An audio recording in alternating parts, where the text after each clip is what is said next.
Welcome to the new YouTube channel. If you haven't already done it, hit the subscribe button to follow us all season long for updates and content. So happy that you're here. It's going to be a great year. Welcome back to the Richard Sherman podcast, and it's that time of the year, Mitchell. Playoffs, and your boys are in it. We made it, Rich. I'm freaking fired up. It took, took some whirlwinds to get here, but we are here after 30 years, Rich. We finally raised the banner in Ford Field. There we go. Things are looking bright and shiny here in Detroit, Rich, but they're not looking so bright and shiny in Seattle. Let's start there. I mean, they ended up pulling off a win, but they did not get the help from the NFC North 2 years in a row. The Bears could not pull off a win. Richard, give me a little recap on the Seattle Seahawks, their season. How disappointed do you think they are internally? Yeah, I think they're pretty disappointed. Last season was different. They didn't have the expectations. They were dealing with the departure of Russ after, a decade with the team, so you're dealing with that kind of transition. So the expectations were low. So, they overachieved. They made the playoffs. It was a great story, but it's kind of the opposite this year. You had the expectations. Geno's coming off a Pro Bowl season. Bobby's back in town. You expected this team to go to the playoffs. They end up with the exact same record, 9-8, that they had last year, but didn't get the help from the NFC North Chicago Bears that your Detroit Lions were able to give them last year. So they missed the playoffs. Pete says he's coming back, so that's positive. Bobby had a Pro Bowl season, which is the case every season, however many consecutive this is for Bobby. And he's been able to play at a high level, but it just wasn't enough this year. I'm sure there's frustration offensively. They expected to be able to do more. They had high expectations with this receiving core and what they could possibly be doing. Your boy K9 had a really good year, but was banged up at times, and they felt that loss. It was just disappointing because they had it in hand. The games they had to have, they did not have. The Pittsburgh game being the one that's glaring and sticks out right now because that's a game where they've had some instability at quarterback. Mason Rudolph was starting. You would have expected Seattle at home to be able to pull that game out, but they did not. The defense didn't show up. They ran the ball down their throats, up and down the field.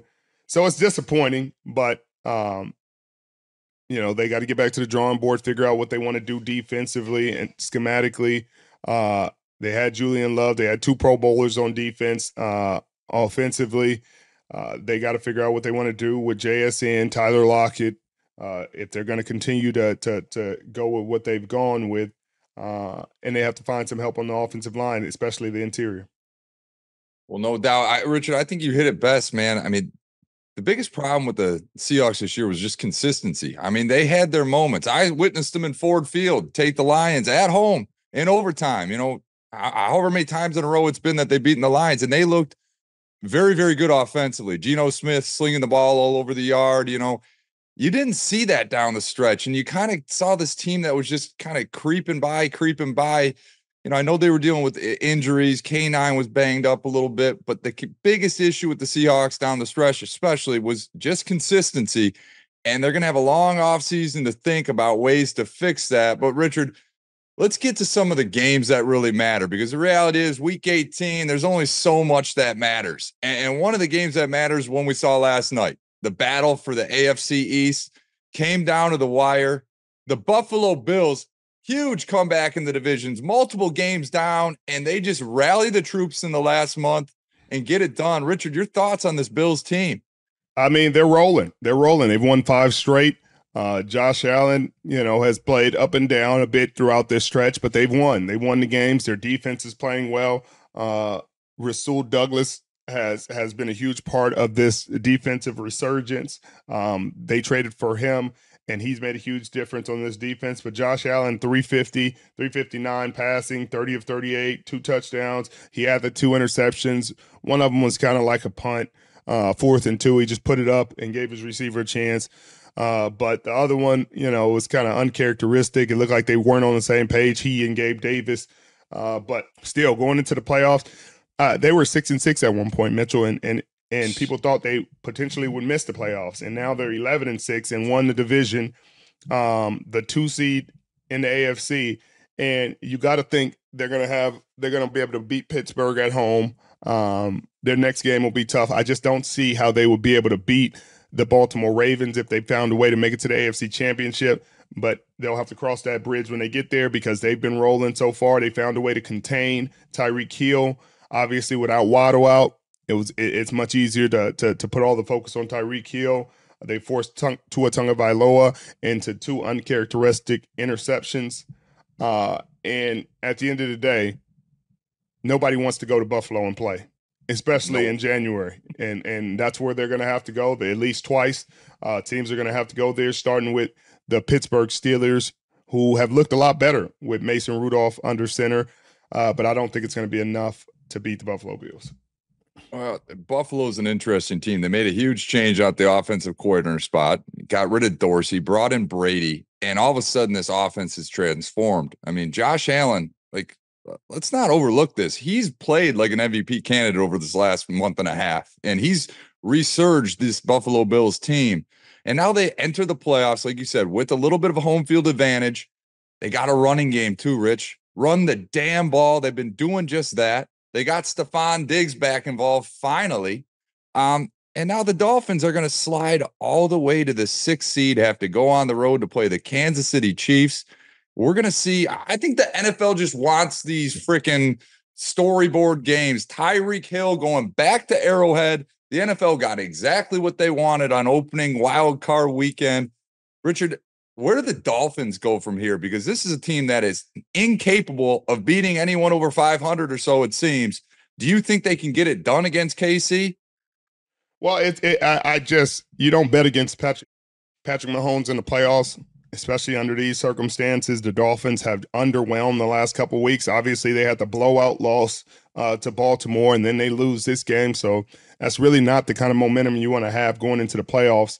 I think in the same breath, Patrick Mahomes in this Kansas City Chiefs team hasn't looked the same as they have in past years. But as everybody knows, Andy Reid, Travis Kelce, and Patrick Mahomes have earned a certain amount of respect and equity for what they've done at least the past 5 years in these playoffs. So you got to give them all the benefit of the doubt going into this game.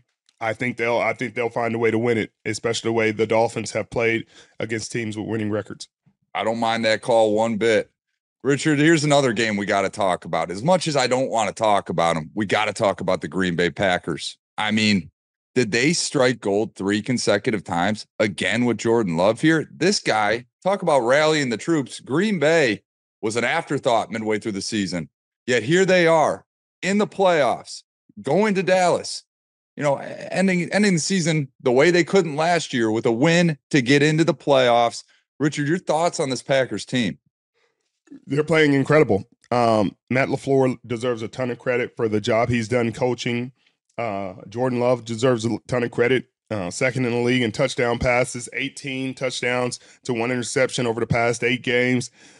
He's played incredibly well. It looks like he and LaFleur have meshed more over the past 10 games. They started the season 2-6, but over the last 10, they've been 7-3. And they didn't punt in this game. Their offense looks good. Aaron Jones looked good. Looks like he's getting his legs back under him. And they have a lot of momentum going into these playoffs. They have a lot of confidence. They're the youngest team to make the playoffs since 1978. And a young team is very dangerous in the playoffs because they don't know they're not supposed to be there. They don't know that the moment's supposed to be big and they're supposed to wither. And he's thrown to 31 of his touchdowns to first and second year players. That's unprecedented in this day and age in this league. And I think they'll have a chance against Dallas if their defense can hold up, if they can run the ball and leak some of that clock, run some of that clock down, score a few touchdowns. If they get ahead early, this could be a really fun matchup to watch. It's crazy, man. I mean, it's wild to think Jordan Love is number 2 in the league in passing touchdowns as well with 32 on the season. I mean, when I was told that last week, I could not believe it. And here we are. But Richard, this team has some weapons too. Let's not overlook Jaden Reed, the rookie out of my alma mater, Michigan State. He's the do-it-all Swiss Army knife. I mean, this is a guy that's really had a huge surgence onto the scene over the last 8 weeks here, Rich. It's something they didn't have, and everyone was griping about when Aaron Rodgers was there. ironically, he leaves and they get a guy that could fill in that slot. This game against Dallas, I'm going to be rooting for the Packers, Rich. I hope they can pull off the upset. We will see what happens. DraftKings Sportsbook, an official sports betting partner of the NFL playoffs, is bringing you an offer that'll make the playoffs electrifying. New customers can bet $5 on any game and get $200 instantly in bonus bets. Download the DraftKings Sportsbook app now and use code Richard. New customers can bet just $5 and get $200 instantly in bonus bets. Only on DraftKings Sportsbook with code Richard. The crown is yours. Let's get into a team I know you want to talk about them because you took a lot of heat on social media about your call in the Jacksonville Jaguars 5-6 weeks ago. And now they're on the outside looking in. Who would have thought it? You would have, Rich. Your thoughts on the Jags? Well, Mitchell, they were 8-3.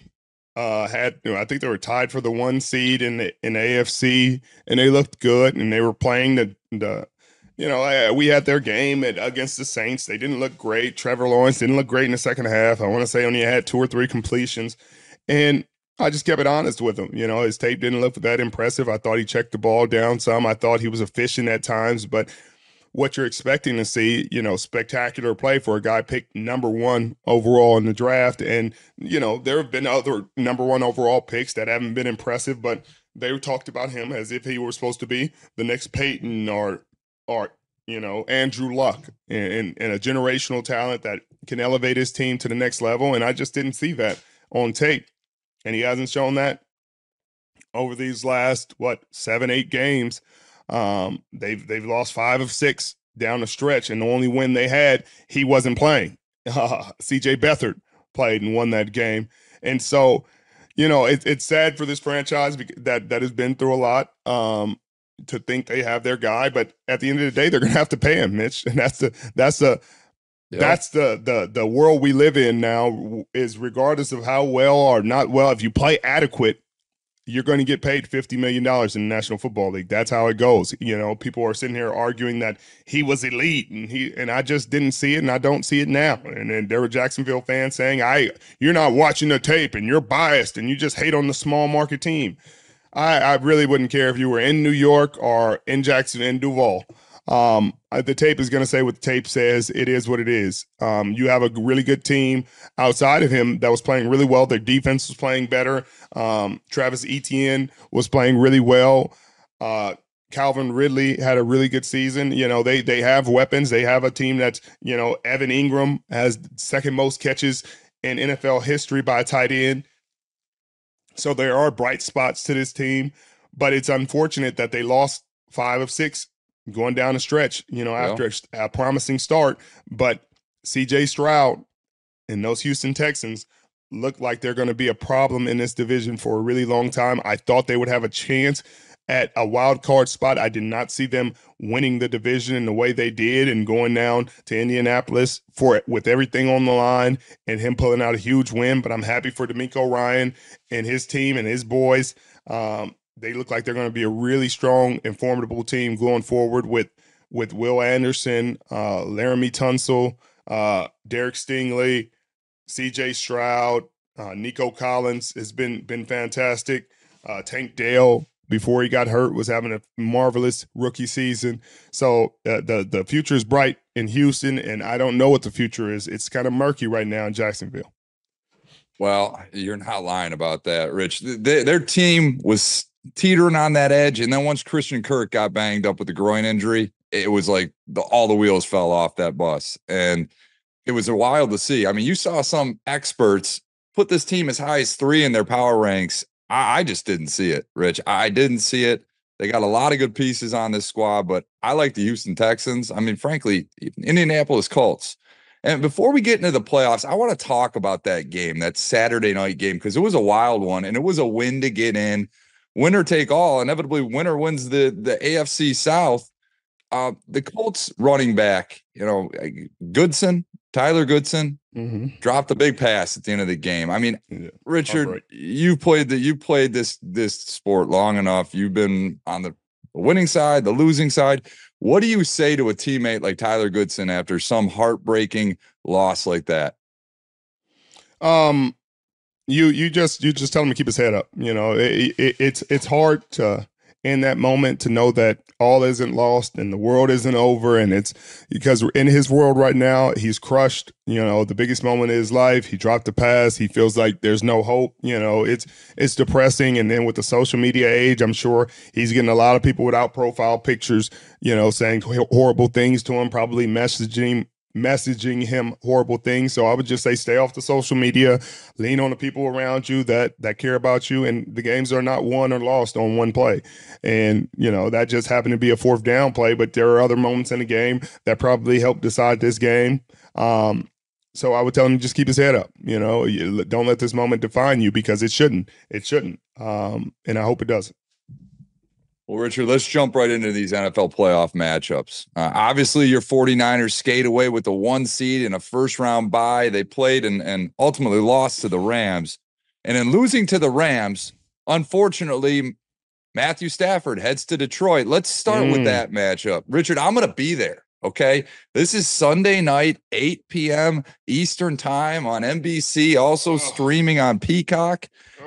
Richard, I mean, it's kind of uproar for some fans out there, but Richard, the Lions go into this game 3.5 point favorites. Matthew Stafford returns home. Jared Goff plays against his former team. Where do we start, Richard? What are your thoughts on this matchup? Please tell me you think the Lions are going to win. I'm begging you. Look, I want the Lions to win, Mitchell. I really do. This is like the whole thing is kind of heartbreak for me, Mitchell, because you're sitting here like Detroit, about to break a playoff drought, broke the division drought, and 30 years since a playoff win, and the best team they've had in a very long time. And it's such a great story, and I'm so happy. Michigan, I know it's heartbreaking, but the state of Michigan got a team in a national championship, and there's so much positive going on. And here comes Detroit's favorite son coming right back to town, the gunslinger, Mitchell, with a team full of weapons that are very dangerous. Mitchell, nobody knows Jared Goff right now in the league better than Sean McVay and Raheem Morris. And Mitchell, I want Detroit to win. Detroit, let's go. Let's win this thing.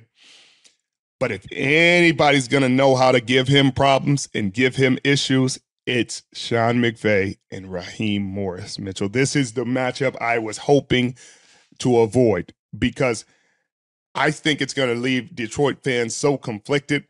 Obviously, they want the boys in blue to win this game. They obviously want them, but it's going to be hard for them to cheer against Matt Stafford, Mitchell.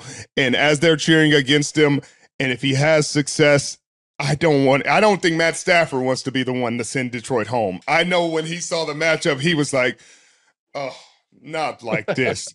Not like this, because Detroit did not do wrong by Matt Stafford. Hey, I want to go to a contender. I've earned the right to go to a contender. I've done right by you, do right by me, and the team did right by him. And you know who probably feels wronged? Jared Goff, Mitchell. And can Jared Goff answer the call? Can he be the one to say, hey, Sean McVay, you threw me away. This is what you're missing, and go off and go on a tear and take the Detroit Lions to their first playoff win in 30 years, Mitchell? That is the question. I hope he can. That's a big question, Richard. As a Detroiter, I can sit here and tell you this city has so much respect and love for Matthew Stafford. When he won the Super Bowl with the Rams, there was folks buying Detroit Rams shirts. I'm not lying to you, Rich. They were selling Detroit Rams shirts in the mall. Everyone was rooting for this guy, and rightfully so. Matthew Stafford, great guy, holds a great legacy here in Detroit. He's done so much for the community. But Richard, this is Jared Goff's time to shine. I mean, he was the cast off. He was the guy that was a throw in to the trade. Richard, this is his team now, and it's his time to shine. He's got 1 year left on his contract, right? They're already talking about extending him.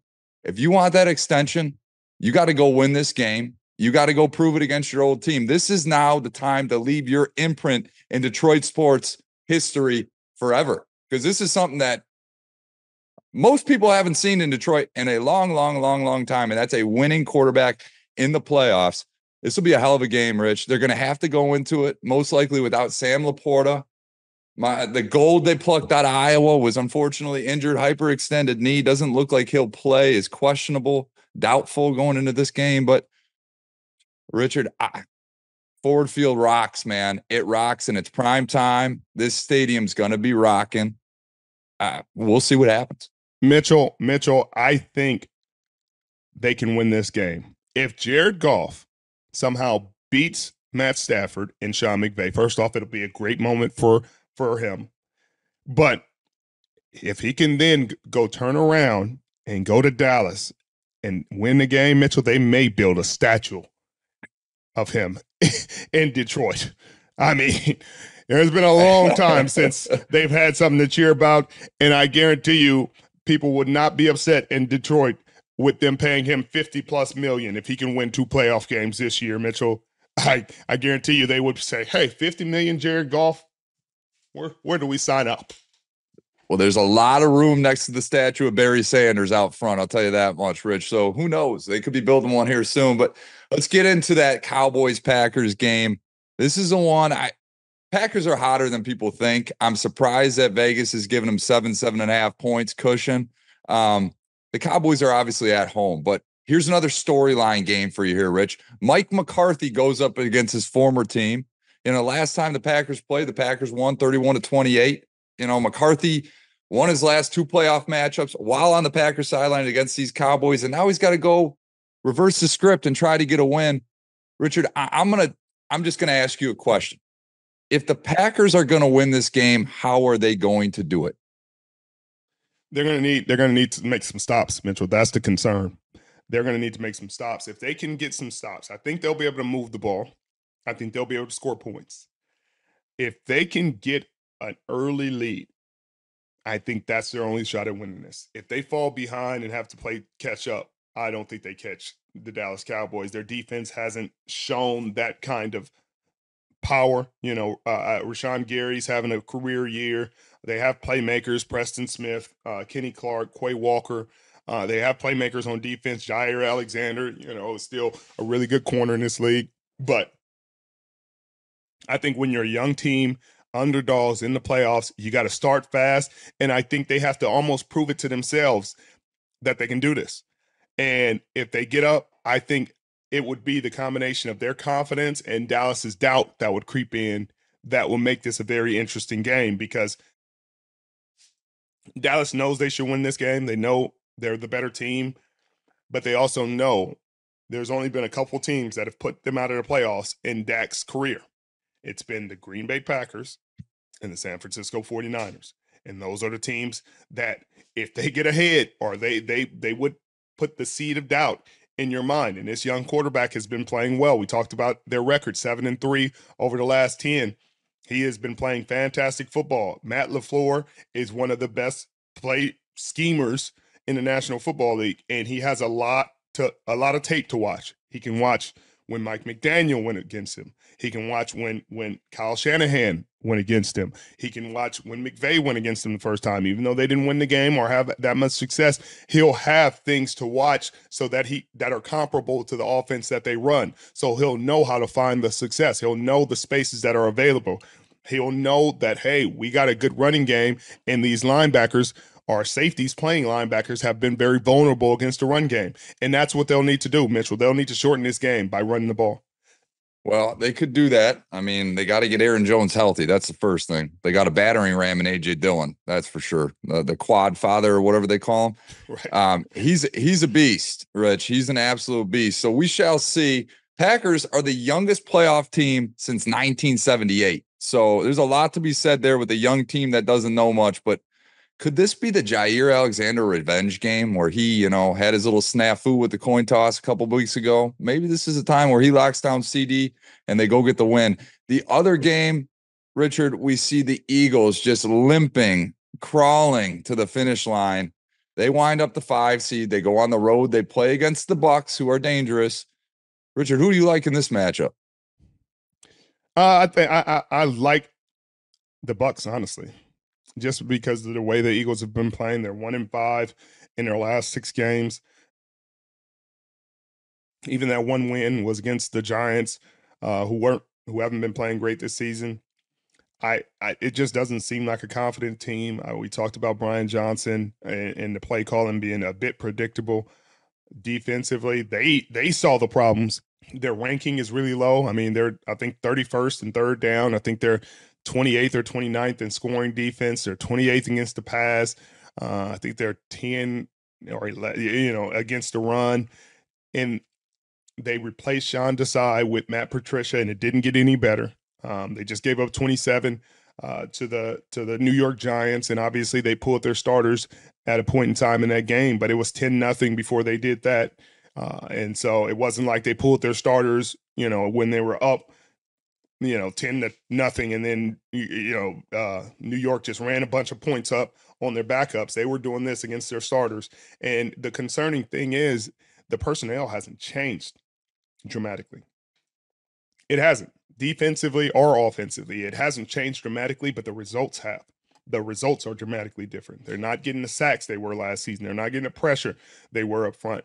And, I know Javon Hargrave is in San Francisco now, but they got Jalen Carter, and he was supposed to be a man-child, a beast. And Jordan Davis is back, and Hassan Reddick's back, and the Brandon Graham and Fletcher Cox are always a problem. But we'll see if they can maybe turn it up and turn it on during the playoffs and make it a game. But I know that Todd Bowles is going to have this team ready. I know he's going to have them hyped up. I know Carlton Davis and Jamel Dean and this defense. Antoine Winfield has had a Pro Bowl season. He didn't get the nod this year for some reason. It was weird, but he's had a great year. And I think it's going to be one of those times. It's going to be one of those years that they can get over this Philadelphia Eagles team with Mike Evans and Chris Godwin. Maybe Baker gets it done, Mitchell. Maybe Baker, this is Baker's moment where he gets paid. He already got this team to the playoffs, which people weren't expecting. They got a home playoff game. He's working and fighting for an extension, and a playoff win would look very good on their resume. No question about that. Richard, let's move to the AFC. The Ravens take the top spot. They have a first-round bye, rightfully so. Probably one of the most looked forward to games of the weekend. How are they entertaining? But they are entertaining. Joe Flacco in the Cleveland Browns, fresh off the couch with the Coronas, the Taco Bell. They go on the road and they play against C.J. Stroud, Nico Collins, and these Houston Texans. Richard, the Browns are favored by 2. Who do you like in this game? Yeah, that's a tough one, Mitchell, because it's such a great either way, the NFL's winning, Mitchell. Either way, you win. Either you got the young kid in C.J. Stroud, who's overcome so much with a young coach in DeMeco Ryans, all these great foundational pieces that they drafted. It rarely works out this well this early. You always talk about teams rebuilding through the draft, and hey, they got a few first-round picks, and maybe they'll hit on one of them, maybe they'll hit on 2. They've hit on almost all of them. They hit on C.J. Stroud. Looks like they hit on Derek Stingley, who's having a marvelous season. Looks like they hit on Will Anderson. They traded for Laramie Tunsil. It just seems like a team. Nico Collins, I wasn't even thinking about Nico Collins. It looks like they hit on Tank Dell.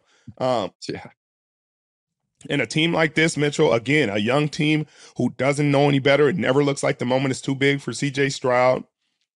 Can be very dangerous, but this Cleveland Browns defense it's fierce. Not to be played with. These corners, they play man-to-man coverage. This pass rush, Myles Garrett and Zadarius Smith are going to be very, very much a problem for this Houston Texans offensive line. And offensively, they have weapons. Amari Cooper is kind of banged up with the Achilles, so you don't know what that's going to be. But they've run the ball well, and they've thrown it Njoku however you say it. I think that I'm saying it right. I don't mean to butcher his name, but he's had a Pro Bowl season. He's had a great rapport with Flacco. Seems like he's exploded even more in terms of statistics with Flacco at the helm. And if Flacco can somehow win, guess what it sets up, Mitchell? That rematch, It's going to happen, Richard. Matthew Stafford's in Detroit, for God's sake. You're going to see Joe Flacco in Baltimore. And that's probably going to be the reality. That's exactly what the NFL wants.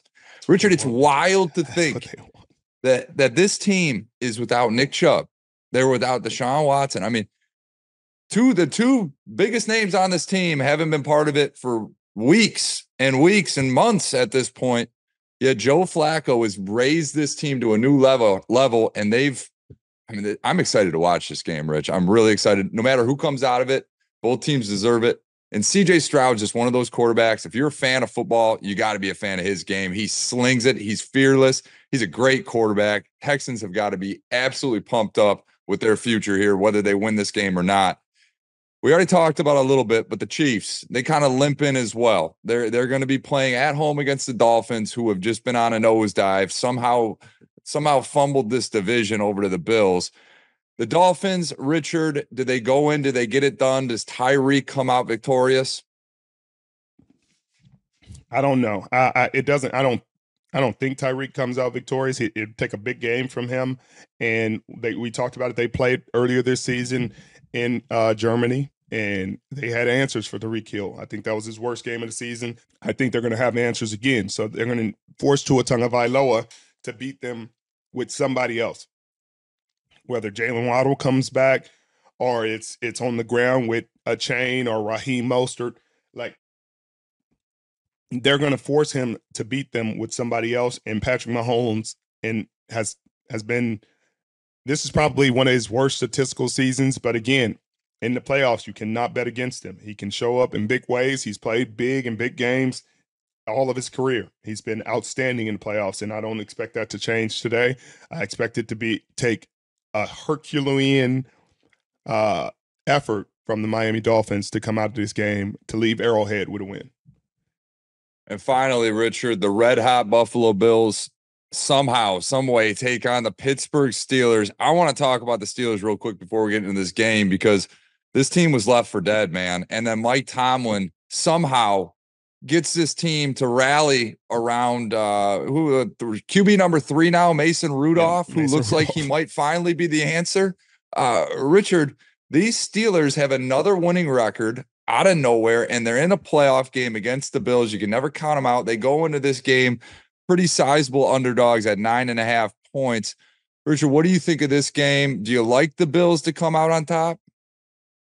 Yeah, Mitchell, I think Buffalo win this game. I think Pittsburgh has had a fantastic season with all things considered. You know, if Kenny Pickett wasn't the answer, sadly, and then clearly Trubisky wasn't the answer, but Mike Tomlin still finds a way to win games. He finds a way to will his teams into position to be in the playoffs year after year after year after year, regardless of circumstances. With TJ Watt out, I just can't see them winning this game, even with TJ Watt fully healthy and in the fold. It was going to be a long shot for Pittsburgh to pull out a win, but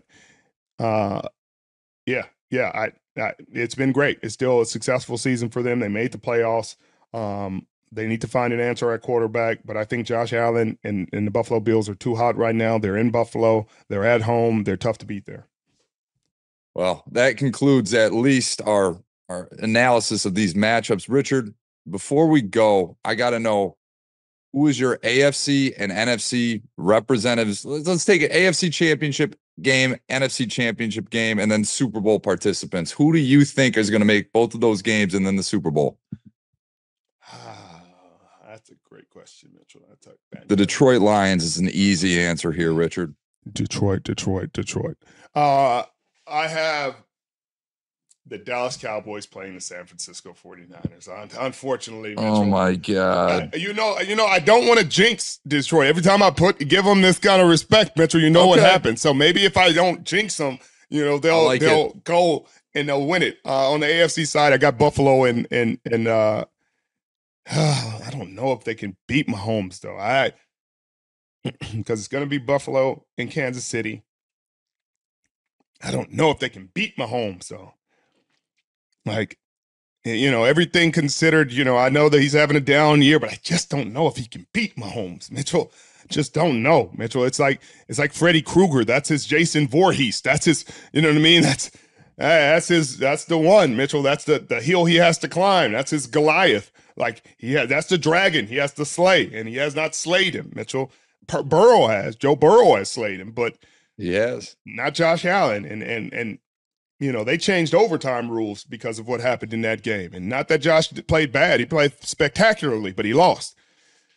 Mitchell, Baltimore and